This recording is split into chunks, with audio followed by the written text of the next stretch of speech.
దేశవ్యాప్తంగా కాంగ్రెస్ పార్టీకి ఒక సుప్రీంకోర్టు సూచనలు, ఎలక్షన్ కమిషన్కి ఇచ్చిన సూచనలు మరింత ప్రాణం పోసినాయి, ఊపిరి వదిలే అంటున్నాడు. అందుకని ద్వినూపిత ఉత్సాహంతో కాంగ్రెస్ పార్టీ సుప్రీంకోర్టు ఇచ్చిన సూచనలు ఏవైతే ఆదేశాలు ఉన్నాయో తమకు అనుకూలంగా ఉన్నాయని భావించి ఎలక్షన్ కమిషన్ తలంటిందని చెప్పి భావించి ఇవాళ మరి ఆగస్టు 15 నుంచి 17 నుండి సెప్టెంబర్ 1 వరకు బీహార్లో మనకు ఓటు చోరీ దానికి వ్యతిరేకంగా యాత్ర చేస్తున్నారు. గద్దీ చౌర్ అంటున్నారు, ఓటు చోర్ అంటున్నారు, రకరకాల పేర్లు పెట్టి వీళ్ళు యాత్ర చేస్తున్నారు. ముఖ్యంగా దీన్ని ఈ యాత్ర పేరు 17 నుంచి 1వ తారీఖు వరకు యాత్ర చేసే క్రమంలో మనకు ముఖ్యంగా ఈ బీహార్లో మొదలు పెడుతున్నారు. సమరశంఖం పూరిస్తున్నారు. ఓటర్ అధికార యాత్ర అనే పేరు మీద ప్రారంభిస్తున్నారు. ఓటు చౌర్యం అనేది కేవలం ఎన్నికలకు సంబంధించిన అంశం కాదని, ప్రజాస్వామ్యం, రాజ్యాంగం ఒకే వ్యక్తికి ఒక ఓటు సూత్రాన్ని కాపాడే నిర్ణయాత్మక సూత్రం అని చెప్పి సమరం అని చెప్పి రాహుల్ గాంధీ అంటున్నారు. ఈ సమరంలో ఓటు దొంగల ఓటమి జరగాలి, ప్రజలు విజయం సాధించాలని చెప్పి రాజ్యాంగ విజయం సాధించాలని చెప్పి రాహుల్ గాంధీ వ్యాఖ్యానిస్తూ 17 సెప్టెంబర్ నాడు ఇప్పుడు యాత్ర 17 నాడు ఈ ఆగస్టు 17 నాడు మొదలవుతుంది.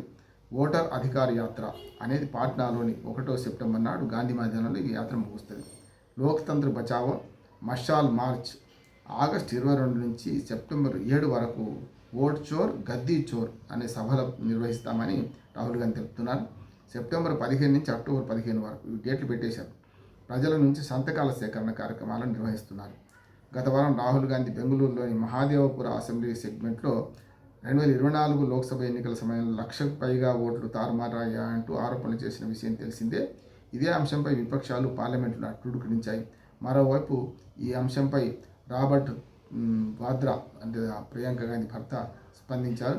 రాహుల్, ప్రియాంక గాంధీ దేశమంతా తిరిగి కష్టపడుతున్నారు కనుక బీజేపీ తప్పుడు మార్గాల్లో గెలుస్తూనే ఉంది అని మాట్లాడితే, బీజేపీ వాళ్ళు దీనికి ప్రతిగా సోనియా గాంధీ ఓటు ఫోటోషాప్ బాగుంది, మీరు సోనియా గాంధీకి ఓటు పౌరసత్వానికన్నా ముందే వచ్చిందని చేశారు కదా కార్డు, ఆ కార్డులో పొరపాట్లు అని చెప్పి ఈ ఒక్క విషయాన్ని ఎట్లా మర్చారు, ఈ లాజిక్ ఎట్లా మర్చారు అని చెప్పి బీజేపీ కాంగ్రెస్ పార్టీ ఎద్దేవా చేస్తుంది.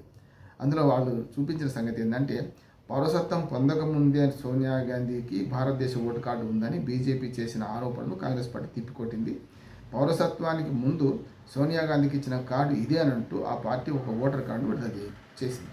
దీని మీద కాంగ్రెస్ విస్మయం వ్యక్తం చేసి మంచిగా ఫోటోషాప్ చేశారు, ఐడి కార్డు రూపొందించారు, కానీ మీ ఫోటోషాపు చాలా బాగుంది కానీ దీనిలో తప్పులు మేము చెప్తామని చెప్పి సోనియా ఓటు కార్డును బాగా రూపొందించారని అభినందిస్తూనే తప్పు చెప్పింది.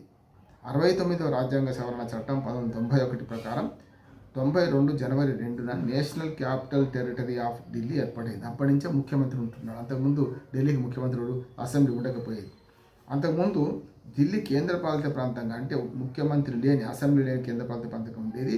మీరు ఆ విషయాన్ని గ్రహించకుండా 1982లోనే 80స్లోనే ఆమె కార్డు ఉందని చెప్పి ఓటర్ కార్డు విడుదల చేయడంలో మీరు 1991 తర్వాత 92 తర్వాత వచ్చిన నేషనల్ క్యాపిటల్ అనే దాని మీద పెట్టారు.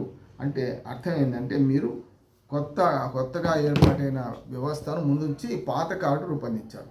అంటే అర్థమైంది ఏంటంటే, మీ తప్పుడు వార్త, తప్పుడు కథ అని చెప్పి సోనియా గాంధీ మీద మీరు చేసిన ఆరోపణలు తప్పుడు ఆరోపణలు అని చెప్పి కాంగ్రెస్ పార్టీ బీజేపీని ఎద్దేవా చేస్తుంది. సరే, వీళ్ళు తప్పు చేస్తాం అనుకుందాం, అసలైన కార్డు ఏదో విడుదల చేయాలి కదా కాంగ్రెస్ పార్టీ. నేనేమంటున్నానంటే, కాంగ్రెస్ పార్టీ అసలైన కార్డు ఇది, మా సోనియా గాంధీది, ఇప్పటి నుంచే ఉన్నది, ఇప్పటి నుంచే ఓటు హక్కు ఇచ్చాం, ఆమె 83లో పౌరసత్వం తీసుకుంది 1983లో. ఆ 83 తర్వాత ఉన్న కార్డు చూపించండి ఏముందో, నిజంగానే పౌరసత్వం కన్నా ముందు ఉందా తర్వాత ఉందా అనేది మాట్లాడాలి. అందుకని అసత్యాలు చెప్తున్న పార్టీలు కళ్ళ ముందున్న నిజాలను కూడా దాస్తూ ప్రజల కళ్ళకు గంతలు కడుతూ ఎవరికి తోచిన దారిలో వాళ్ళని ప్రజలను తీసుకెళ్తున్నారు. వాళ్ళు ఏం చేస్తున్నారంటే, దాగుడు ముక్త, దండాకోర్, ఎక్కడ దొంగలు అక్కడే పరారు అని చెప్పి ప్రజల కళ్ళకు గంతలు కట్టడం, ప్రజలు నడిపించే క్రమంలో వాళ్ళకు అనువైన రూట్లో నడిపించే ప్రయత్నం చేస్తున్నారు. ఇద్దరు కూడా మరి సోనియా గాంధీ ఓటు నిజంగానే 83 కంటే ముందుందా, ఆమె పౌరసత్వంగా ముందుందా అని రుజువు చేయాల్సిన బాధ్యత బీజేపీ ఆర్పణ చేసినట్టుగా.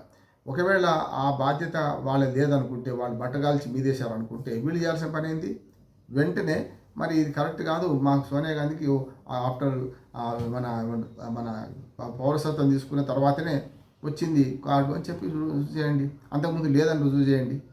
దొరుకుతాయి కదా పాత ఓటర్ లిస్టులు. 83 అంటే అడ్వాన్స్ టెక్నాలజీ అప్పుడు కొంత వచ్చింది కనుక అప్పటి వెబ్సైట్లు వెతికి దొరుకుతాయి కదా మనకు. అందుకనే దీన్ని వాళ్ళకు అనుకూలమైన రీతిలో మలుచుకునే ప్రయత్నం చేశారు. ఏమైనా సరే వాళ్ళ ఓటు చోరీ బంధుకారి అనే మాట సరైంది కాదని సుప్రీం మన ఎలక్షన్ కమిషన్ అంటుంది. ఈ మాట వాడకుండా ప్రజలను చైతన్యం చేసే క్రమంలో ఖచ్చితంగా ఓట్ల భాగవతంలో ఓట్లు ఏవైతే గల్లంత అవుతున్నాయో లేకుంటే దొంగ ఓట్లు ఉంటున్నాయో వీటన్నిటి మీద చాలా పెద్ద ఎత్తున ఆరోపణ ప్రత్యారోపణలు జరుగుతున్నాయి. మరి జగన్మోహన్ రెడ్డి గారు కూడా ఆంధ్రప్రదేశ్ మాజీ ముఖ్యమంత్రి మీకు అక్కడ బీహార్లో కనపడుతున్న ఓట్ల చోరీ మాకు ఆంధ్రప్రదేశ్లో కనపడడం లేదా ఆయన అంటున్నాడు. తెలంగాణలో తెలంగాణ కాంగ్రెస్ నాయకులు బీఆర్ఎస్ నాయకులు కూడా అంటున్నారు మరి తెలంగాణలో కనపడడం లేదని. అంటే దక్షిణ భారతదేశంలో జరుగుతున్న దాంట్లో ఓన్లీ తమిళనాడేనా, తెలంగాణలో ఆంధ్రప్రదేశ్లో జరిగిన ఓటు చోరీ గురించి మాట్లాడాలని అటు వైసీపీ ఇటు టీఆర్ఎస్ ప్రశ్నిస్తున్నది. మొత్తం మీద రాహుల్ గాంధీ తనకు అనుకూలమైన వాదన చేసుకుంటున్నారని ప్రతిపక్షాలు తనకు అనుకూలమైన వాదన చేసుకుంటున్నారని ఇటు విపక్షాలు మాట్లాడుతున్నాయి. ఇప్పుడు ఈ ఓటు చోరీ అనే దాని మీద బీహార్లో ఏదైతే జరగబోయే ఉద్యమాలు ఉన్నాయో ఇవి ప్రజలను చైతన్యవంతం చేస్తే పనికొస్తాయని నేను అంటున్నా. ఇప్పటికే చూశారు కదా సుప్రీంకోర్టు ద్వారా అనేక ప్రశ్నలు ఎదుర్కొన్న కాంగ్రెస్ పార్టీ మొత్తం మీద కొంత విజయం సాధించింది. అంటే ఇవాళ ఓటు చోరీ గురైన అని అంటున్న 65 లక్షల మంది ఓటర్ల జాబితాలను ప్రధాన పత్రికల్లో పాటు బ్లాక్ పంచాయతీల దగ్గర గ్రామ పంచాయతీ దగ్గర అన్నిట్లలో ప్రచురించాలి. ఫలానా ఊళ్ళో ఇంతమంది ఓట్లు పోయినాయి, ఆ ఊళ్ళో ఈ పోలింగ్ బూత్లో ఈ ఓట్లు పోయినాయి, వీళ్ళు చనిపోయారా లేకపోతే ఏమైనా గల్లంత అయ్యారా లేకుంటే వలసపోయారా లేకపోతే ఓట్లు రెండు ఉన్నాయా వీళ్ళకు పక్క ఊళ్ళో ఈ ఊళ్ళో లేకపోతే ఈ మండలంలో ఆ మండలంలో ఈ నియోజకవర్గంలో ఇవన్నీ తేల్చాల్సిన అవసరం ఉన్నది.